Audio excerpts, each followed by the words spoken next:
Kristijan, kažeš, ti si došao iz Norveške kao oficir KFOR-a, zaljubio si se u Srbe, izgubio si i posao zbog Srba, a sad poslije Srba zaljubio si se i u Ruse. Evo To je logičan sled. Najbolje majice ovdje Srbije, Rusije. Čekaj, ti smiješ u Norveškoj da nosiš tu rusku majicu? Nije to problem, ali Norvežani, oni su malo u panici sada.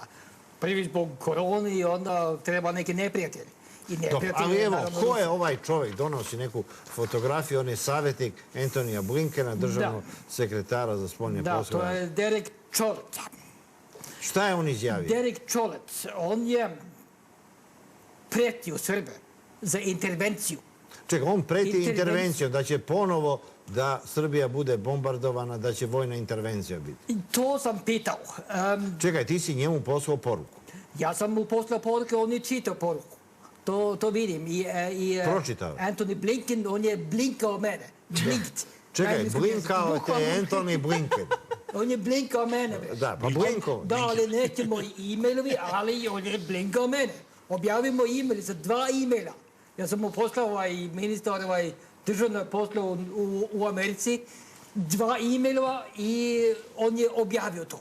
Neće da čita više e-mailovi, ali on je čitao moj... Kako je on pretio? Zašto da se interveniše u Srbiji? Sve priča, bosanski priču.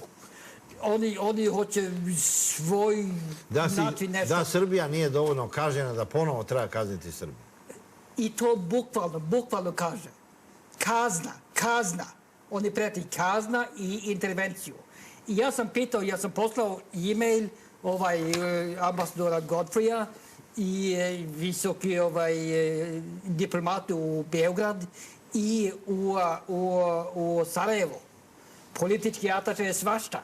Ja sam pitao šta znači intervenciju. Jel pretite rat? Zar nije dosta rata, zar nije dovoljno intervencije? Ne znam šta hoće, ali ja... Tebi nije odgovoreno, on ti nije odgovorio. Naravno, ali oni čita moj e-mail i tako, ali... Gospodine Kristijane, treba da nam zaista...